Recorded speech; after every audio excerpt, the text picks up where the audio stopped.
miền cả này banh và hà môi bản đà oi bà đo mà nẹ bàn slap nợ pê lại bình chun một đòn một tỷ pê bà bàn tay còi mò cả này banh sầm lạp ní mình men chỉ cả này plon thế bàn tay chỉ cả này cùng núm cùng cuốn tờ bình bà tôi tên này chun nâu vì liềm màu đọp nâng sam sập để tì dục mình đi cứ miền ẩm pơ lốp thua khiết mùi chun mình còn một bàn lốp tự banh bỏ ra mà nè và hai ní rụp hiệp cả đám ní cứ rụp hiệp mùi pro mà nè đại bàn tự prap peli nâu lại post từng miền chây tự prap thà ta mù là hạt ấy ban chỉ cái bánh pu được bọc luôn chẳng ban đây tha bỏ ra để slap ní muốn pe lại cái bánh cứ miên mình nu mà nè ban một cầm riềm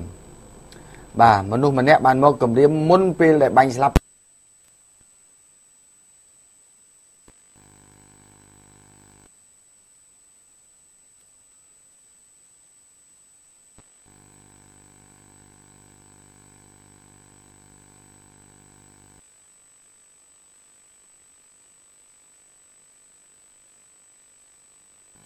chun bật mục để một bánh cứ nợ pe đại bỏ đó ní đào bị tia bọc luôn một hàng cào hai nợ pe đại chun bật mục bàn bánh bỏ đó rong luôn ní bàn rút từ tia với bàn tay rút ở đó rút từ chỗ nâng tia kia mà cả lại cứ tia cái lại kia nó chập hồi rút từ chỗ ở cái chuối chẳng từ chuối có buộc từ hôn là nó cái có sai vô ra tới là nó có rút bật tàu chẳng nợ pe là bỏ đó để slap ní cứ slap nó đôi miền đầy nó can đào samurai đào samurai nó chọp nó luôn nó tèm đòn và hai chỉ có chăm to tul chỉ mũi nó bỏ đó nó còn mặt đăng và tại ở đăng ta khẳng nó miền nó cặp lớn á nè và đào về khẳng nó cái miền cặp lớn cái bành và đòi tới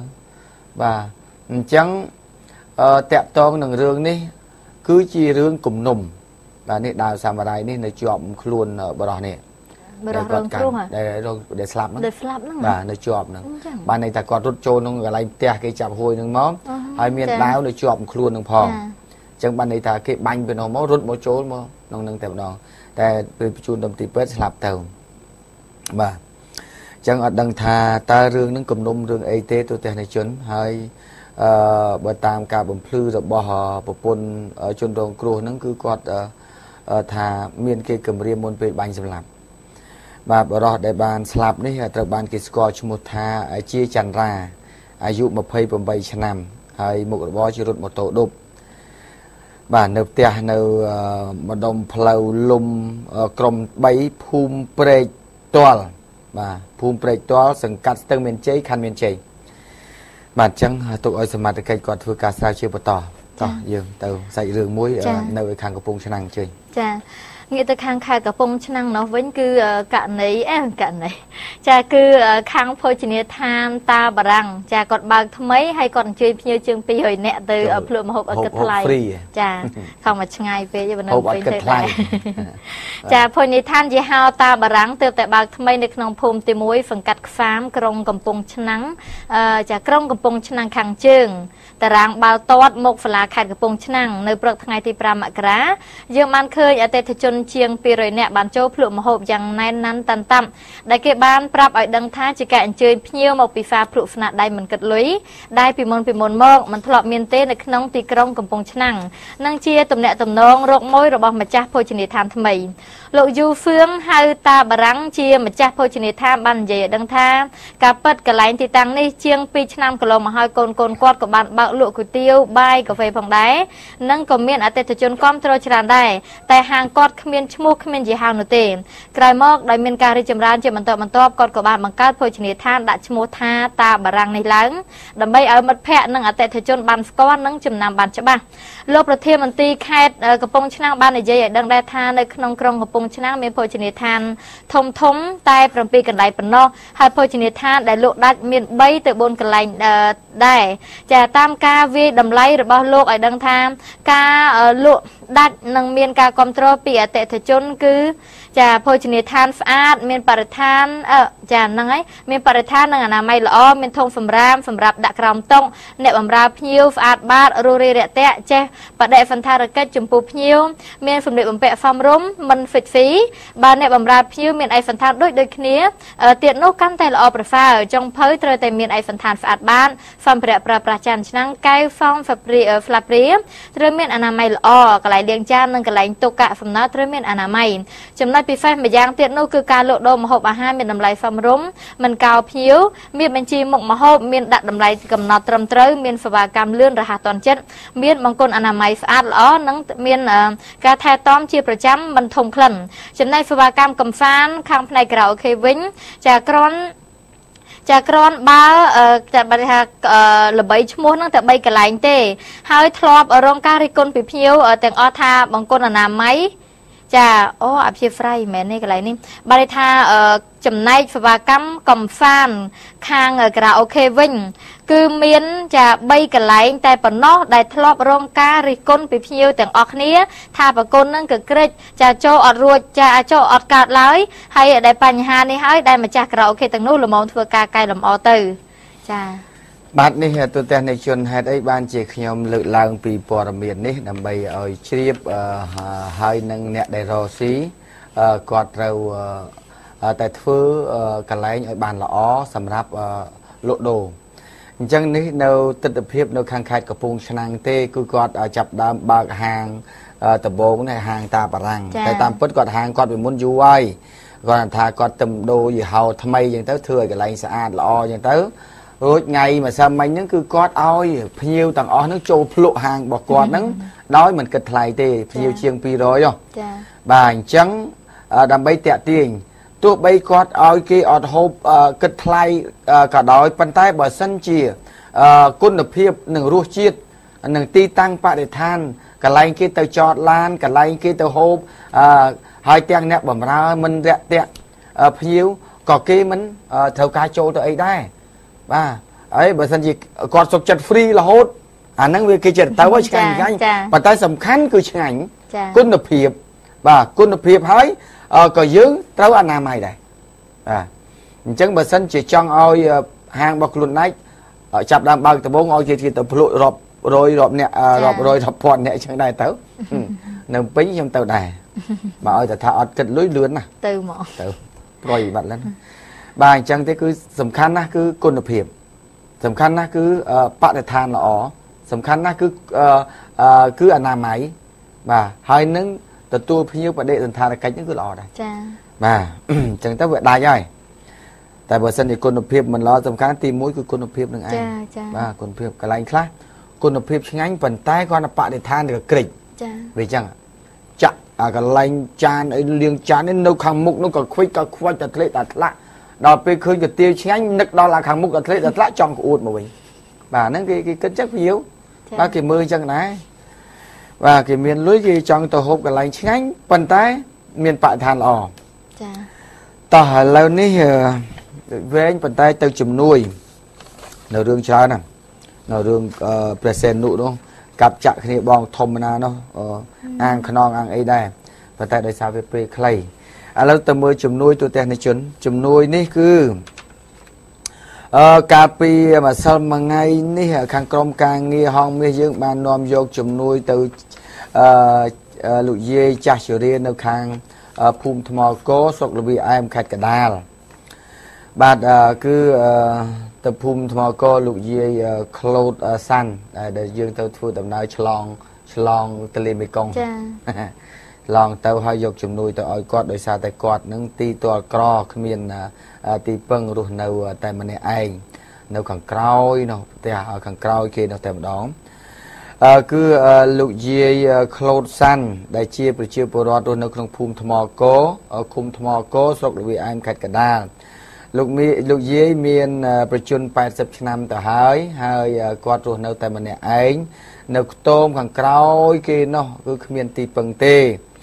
បាទយើងបាននាំយកនៅជំនួយមានអង្ករមានទឹកស៊ីអ៊ីវហើយនឹងថវិកាចំនួន 10,000 រៀល ទៅឲ្យលោកយាយហើយលោកយាយគាត់ក៏លំបាកណាស់ចៅស្រីគាត់គឺមាន2នាក់ដែរលោកយាយត្រូវបានអាជ្ញាធរឃុំទំនាក់ទំនងឲ្យស្នាក់នៅនិងរៀនសូត្រជាមួយនឹងអង្គការក្រៅរដ្ឋាភិបាលមួយនៅក្នុងសង្កាត់ជួយចង្វាបាទរស់នៅក្នុងសង្កាត់ជួយចង្វាដែលនេះមិញភូមិអីមិញខ្ញុំភ្លេចលវីអែមបាទលវីអែមតែគាត់មិញរឿងមិញខ្ញុំភ្លេចទៅហ្នឹងអត់ដឹងទៅណាបាទហើយបាទហើយដោយសារតែគាត់គ្មានកន្លែងរស់នៅច្បាស់លាស់ហ្នឹងហើយទើបគាត់ទៅនៅខាងនេះទៅនៅចិត្តមាត់ទន្លេនោះដើម្បីឲ្យគេជួយចា៎បាទជួយសង្គ្រោះគាត់តាមរយៈការផ្ដល់នៅជំនួយឥឡូវនេះយើងបានផ្ដល់នៅថវិកានិងលុយតិចតួចទេប៉ុន្តែហើយនឹងអង្គដែលសប្បុរសជនរបស់យើងបានផ្ដល់មកបាទអញ្ចឹងនេះយើងនឹងបន្តជួយសម្រាប់ជនទីទ័លក្រតាមលទ្ធភាពដែលសប្បុរសជនរបស់យើងឲ្យតាមរយៈហងមាសតិចនឹងមកយើងជូនទៅចឹងទៅមានប្រមាណយើងឲ្យប៉ុណ្ណឹងមកបាទតោះសិលាគឺមានឈ្មោះពីការប្រទេសមកគាត់ផ្ដល់អីមកគាត់ផ្លេចទៅ Facebook ខ្មែរក៏វិញក៏មានចាឥឡូវខ្ញុំអានជូនចាខ្ញុំឈ្មោះ Thomas សូមលោកនាយករដ្ឋាភិបាលប្រកាសរកមិត្តខ្ញុំម្នាក់ឈ្មោះ Favet ដែលធ្លាប់បានរៀនជាមួយគ្នានៅក្បាលថ្នល់ឆ្នាំ1975ហើយបែកគ្នាតាំងពីនោះមកចាខ្ញុំមានសេចក្តីនឹករលឹកមកដល់មិត្តជាខ្លាំងក្នុងរយៈពេល40ឆ្នាំនេះចង់ជួបមិត្តណាស់ត្រឹមតែឮសំឡេងក៏បានដែរសូមឮដំណឹងតាមមិត្តភ័ក្តិថាអ្នកនៅរស់ហើយធ្វើការនៅក្រសួងទេសចរចាខ្ញុំឮដំណឹងតាមមិត្តភ័ក្តិម្នាក់ថាអ្នកនៅរស់ទេហើយធ្វើការនៅក្រសួងទេសចរចាបើសិនជាបានឮហើយហ្វូនមិត្តចាទូរស័ព្ទមកវិញតាមលេខចា1 562 363ចា631និងលេខ5ចានេះលេខក្រៅប្រទេសឬតាមរយៈទូរទស្សន៍ហងមាសខ្ញុំនឹងរងចាំជានិច្ចចាសូមចាឲ្យគាត់ក៏មានចំនួនឧបត្ថម្ភទៅដល់អ្នកក្រីក្រចំនួន$60ចាហើយនឹងជូនធ្វើបន់បានចូលបន់ម្ដាយរបស់លោករទ្ធី$20ចាហើយមួយទៀតនេះបងស្រីជុចហ្វវណ្ណៈលោករទ្ធីនិងចៅស្រីបេឡាចរណៃចាកាបេឡាចរណៃកាថនអាយុ3ឆ្នាំនិងចៅស្រីអេហ្វាកល្យានកាថនអាយុ3ខែនៅកាលីហ្វ័រញ៉ាចាចូលរួមគេចូលជនក្រីក្រហ្នឹង$60ដែរចាហើយនឹងជូនដល់ចូលបន់ម្ដាយលោករទ្ធី$20ដែរគាត់នៅណាមិញនៅចានៅកាលីហ្វ័រញ៉ាចាបាទគាត់ជួយឧបត្ថម្ភសម្រាប់អ្នកក្រីក្រអ្នកទាំងពីរអ្នកហ្នឹងគឺស្របទាំងអស់120ចាហើយនឹងចូលបុណ្យម្ដាយខ្ញុំស្លាប់នោះគឺ2040ចាបាទអរគុណដល់បងដែលបានផ្ដល់នៅជំនួយមនុស្សធម៌និងជួយរំលែកទុក្ខសម្រាប់ខ្ញុំផងបាទមិញនេះខ្ញុំមិញភ្លេចភូមិទៅប៉ុន្តែមានការផ្ដល់ព័ត៌មានមកបងស្រីម្នាក់មិញហ្នឹងគាត់កំសត់ហើយគាត់ប្រាប់ថាក្មួយស្រីម្នាក់អាយុទៅតែ8ខែទេកូនស្រីម្ដាយបានស្លាប់ទៅហើយនៅក្នុងភូមិស្វាយទៀបស្រុកស្វាយទៀបខេត្តស្វាយរៀងចេះថាភ្លេចអត់ភ្លេចឈ្មោះបងស្រីហ្នឹងណាអញ្ចឹងមិនថាភ្លេចភូមិបាទភូមិស្វាយទៀបស្រុកស្វាយទៀបខេត្តស្វាយរៀងក្មួយស្រីអាយុ8អានេះទារុណាទារិកាស្រី8ណាស្រីចាទារិកាអាយុ8ខែឥឡូវនេះគឺបងស្រីម្នាក់ហ្នឹងគឺតាំងពីម្ដាយស្លាប់ប្រហែលជាង1ខែហ្នឹងមកនៅជាមួយគាត់ឥឡូវនេះគាត់ថាគាត់គ្មានលទ្ធភាពចិញ្ចឹមទេអញ្ចឹងចង់ឲ្យខ្ញុំនឹងប្រកាសរកម្ដាយឪពុកថ្មីបាទហើយគាត់ថាកូននឹងស្អាតណាកូនស្រីហ្នឹងបាទអញ្ចឹងទូទាំងអ្នកជនបើសិនជាចាប់អារម្មណ៍អាចតាក់ទងមកខ្ញុំបានតែគាត់ឲ្យខ្ញុំទៅឃើញស្អាតក្មួយស្រីនេះបើថាអត់យកខ្ញុំយកមកចិញ្ចឹមតែបើសិនជាទូទាំងអ្នកជនចង់បានហើយឲ្យមានអនាគតកូនល្អយកឲ្យចិញ្ចឹមដើម្បីអនាគតគ្នាល្អសូមតាក់ទងមកខ្ញុំព្រោះខ្ញុំមិញមានលេខទូរស័ព្ទគាត់តែឥឡូវដឹងនៅតាណាចាបាទអញ្ចឹងកូនស្រីអាយុ8ខែហើយស្អាតណាស់ខ្ញុំអត់បានឃើញគាត់ថាស្អាតម្ដាយស្លាប់ចោលបាត់ទៅហើយលពុកក៏មិនដឹងទៅណាដែរប៉ុន្តែឮបងស្រីមិញថានៅពេលដែលគាត់ទេទៅលពុកនឹងប្រាប់ថាអត់ទេឲ្យណាឲ្យតែខ្ញុំមិនដឹងថាកូន nè này Chà. chân ở đây bởi thà là bục bọ bong trâu chân hay mà đai slap ta hơi khi tàu dạ không vô Chà. bà không này vô hay pray mật để trong vô mà to nâng chăm thư sờ bọt nam cho mùa nhà thô mua không Chà. bà đăng bị cà pro cô hay đừng vô cô nó một thứ chỉ côn bao nhiêu bà cả bà dụ bày khai xây côn xây bà ở côn tụi tên này cho nên là này xong pel mình pel sầm nãy đọc pel bị chọc ấy